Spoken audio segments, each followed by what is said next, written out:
Hey everybody, back again with another video.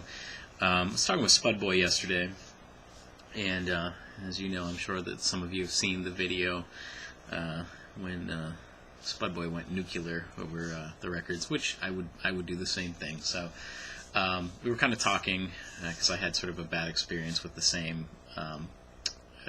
company that he bought the records from. He's kind of talking to me about local music and things like that, and it's kind of take the negative energy from one thing and, put it towards something worthwhile. And he had mentioned, we were talking about the movie Dawn of the Dead, and yes, they did in fact film Dawn of the Dead here. George Romero is a local guy. And I guess this is a little bit of a confession. Before I started doing stuff on the vinyl community, I posted a few videos. They were sort of more like a day in the life of, I was posting a video every day. Of course, there was record shopping kind of things, but it wasn't at the format that it is now. So what I wanted to do is I'm going to show two clips. I'll intersperse them here just to kind of give you a break from the records. These are some vintage Glass Orchid Aftermath. They're about 2 years old or so, I'd say. So, short hair, my beard isn't as big, so good stuff. But anyhow, I kind of go through some local stuff. So this is my local video. This is about, where I'm at, I guess. But Pittsburgh is just an amazing place. It's a great place for the arts. We have the Andy Warhol Museum here. The Carnegie Museum is just fantastic. Here's a band, the Vogues. 5 O'Clock World, if you ever saw the Drew Carey episode, they kind of played that song. The Vogues were from Turtle Creek, Pennsylvania, which is, again, another place by Monroeville, sort of on the outskirts of Pittsburgh, by the Turnpike. They had really two big songs, You're the One, and also 5 O'Clock World. It's sort of an interesting sort of mid-60s kind of vocal group. A lot of doo-wop groups kind of came out of Pittsburgh, but they're not really doo-wop. They're more kind of that 60s AM pop. They ended up doing a lot more albums for Reprise. They got a major label deal, but it's not really that good. I mean, it could be a little bit better, but they're not. The earliest, the stuff that's the good stuff is what's on. It's on the CO&E label, which is a local label. This is on Pickwick, which is actually their first. It's basically their first album, but done as a Pickwick reprise. Or Pickwick repress. Here's something that's pretty neat here. This is Burgers. It's classic 60s sounds from the Steel Town. This is a compilation. It's a volume 1, but they never came out with a volume 2. There's a band on here. They're called the Fenways, and the Fenways actually were the backup group for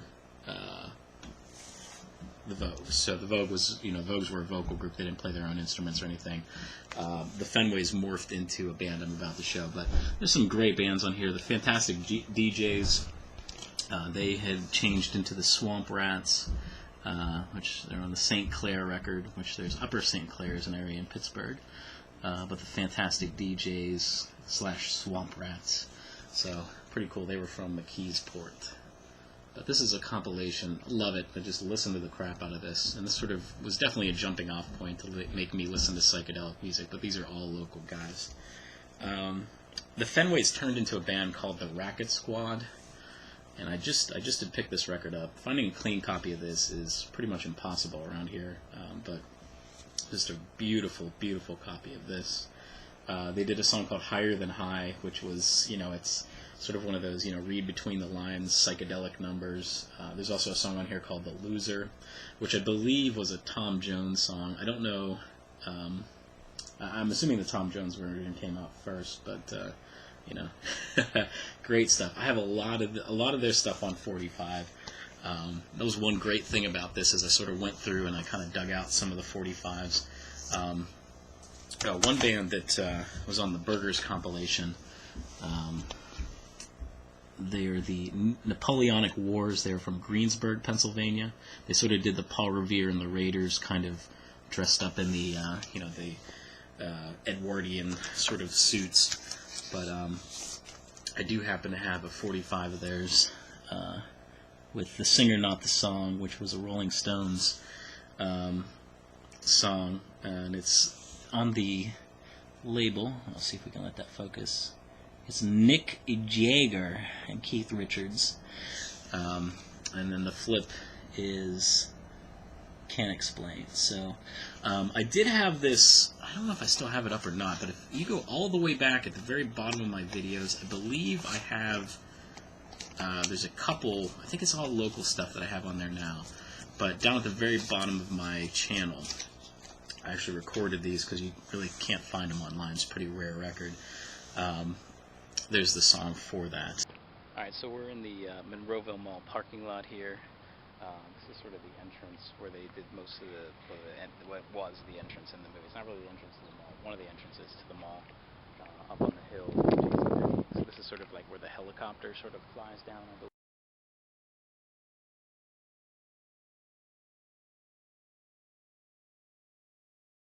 So down there is where the entrance is. We'll go inside. Right now there's Macy's here, and then JCPenney is up on the hill, so I'll take a look inside.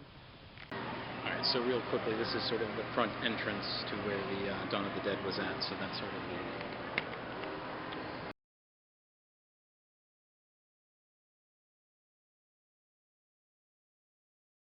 Here's the upstairs shot of the JCPenney. So this is sort of, they ran between the two. This is kind of where the screwdriver scene was, with the, I think it was a blowtorch too, where they tried to burn people out.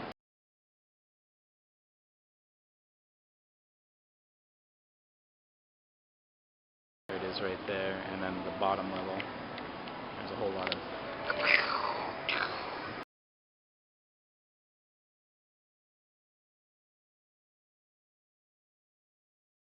Okay, another band that I wanted to talk about that are just fantastic are the Arondis, and they were on the Sherry label. Let that focus or not. This, of course, is on Get Hip. I do have an original pressing of this. I was digging for it and I could not find it. But if you remember the video that I had done with everybody sort of as a cartoon, that would be that band right there. So I also have kind of a big compilation of theirs introducing just sort of an instrumental kind of. I mean, they did have songs that they actually sang, like Louie Louie and things like that. Their biggest hit was a song called 69, which is the one that I played on the video. But really cool stuff. And every time I see it on 45, I always pick it up. So I have a couple extra. Anybody's interested in it, I'll dig them up for you and I'll send them to you. One band that's not directly from Pittsburgh, the lead singer is not from Pittsburgh, but the backup band is Tommy James and the Shondells. Tommy James was not from Pittsburgh, but the other members of the band were, in fact. They're actually a group called the Raconteurs, and Tommy James took them on. So, you know, really cool stuff. Of course, the Hanky Panky was a song that Tommy James recorded. It sort of flopped, and there was a local DJ in Pittsburgh called Mad Mike Metrovich, and he actually played the song at a little bit faster than 45 RPM, I think at about 48 or so. He knocked the pitch up on it a little bit, and it just was a huge smash around here. So Tommy James, being kind of fairly local, you know, he was from Youngstown, Ohio, I think, or somewhere in Ohio. Pretty much came to Pittsburgh, put the band together, and you know, basically the rest is history. Let's see. So two more that I have to show. This group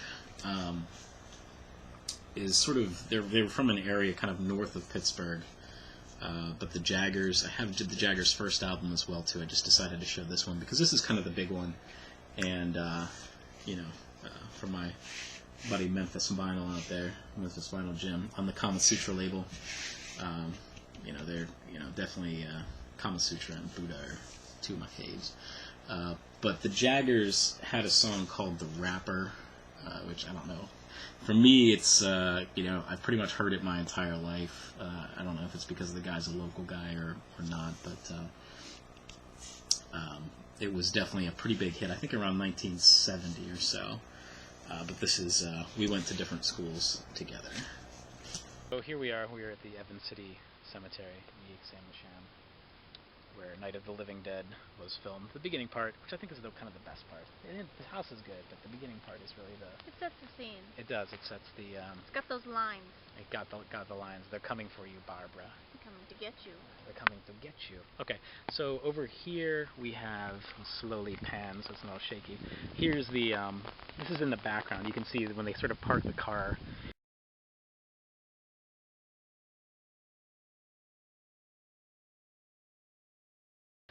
but we'll go over, and there's a couple of headstones that we'll look at that were in the movie, so come walk with us. Here's the Blair headstone.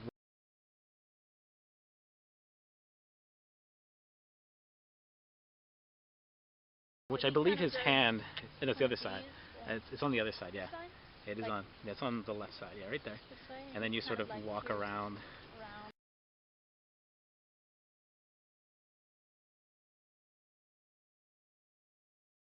And then over here is, she sort of runs over, and it's on the right side, but there's like a really close shot right here. Do you want to... She's kind of doing...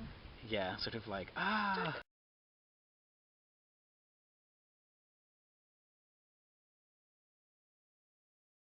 Good stuff, so thank you, Spudboy. Anybody want to piggyback on this, show some local stuff, you know, it's all about learning and all that, so great stuff. Sorry it's a very long video. Hope you enjoyed the little clips that I inserted, and we'll see you on down the trail.